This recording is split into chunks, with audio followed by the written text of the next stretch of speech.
નમસ્તે મિત્રો, આપ જોઈ રહ્યા છો ભારતીય જનસંદેશ સમાચાર। હું છું દિનેશ કુમાર બાબરિયા, ભાવનગર। ભાવનગરમાં કાલે એટલે કે 18 તારીખે સાંજે લગભગ 6 વાગે અમને ખબર મળી હતી કે ડુપ્લિકેટ દારૂના વેચાણના લીધે આ ઇન્સિડન્ટ થયું છે અને એની શરૂઆત ઘોઘા તાલુકાના ખરકડી ગામથી થઈ હતી, જ્યાં 5 કોઈ મિત્રોએ પાર્ટી કરી હતી અને એમાં એક સુરત અને એક જામનગરના પણ હતા। સુરતનો જે ભાઈ છે એની સુરતમાં સારવાર ચાલે છે અને જામનગરનો જે વ્યક્તિ છે એનો કોઈ લક્ષણ જણાતા નથી અને જામનગરમાં છે। હાલમાં અત્યારે પછી બીજા ગામોના લોકો પણ અફેક્ટ થયા અને ટોટલ 22 લોકો અસરગ્રસ્ત થયા છે, જે પૈકી 18 લોકો સારવાર હેઠળ છે અને બાકી 4 લોકોની મૃત્યુ થઈ છે। 4માંથી કાર્તિક મકવાણા 40 વર્ષના, ઉપેન્દ્ર ગોહિલ 25 વર્ષના અને ઘનશ્યામસિંહ જડેજા 50 વર્ષના કન્ફર્મ એનાથી જ મૃત્યુ પામ્યા છે અને બાકી એક નરેન્દ્ર યાદવ નામનું જે મોત છે તો એનાથી થયું છે કે નહીં આ થોડુંક શંકાસ્પદ છે।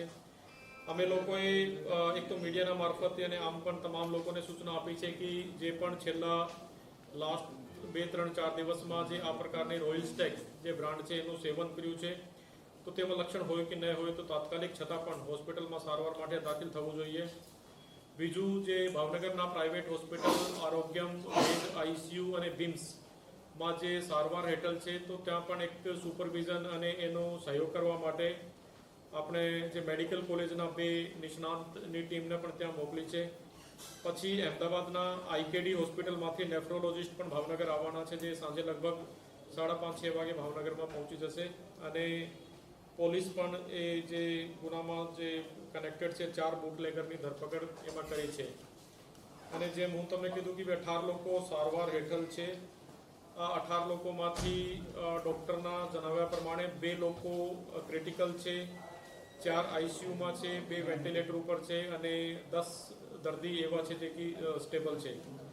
અને અત્યારે પણ અમે લોકો મીન્સ કે તમામને અપીલ પણ કરીએ છીએ કે જે પણ છેલ્લા 3-4 દિવસમાં જે આ જે ડુપ્લિકેટ રોયલ સ્ટેકનું કોઈ સેવન કર્યું હોય તો તાત્કાલિક નજીકના અથવા તો સાચી હોસ્પિટલમાં આવવા માટેને જણાવવામાં આવે છે।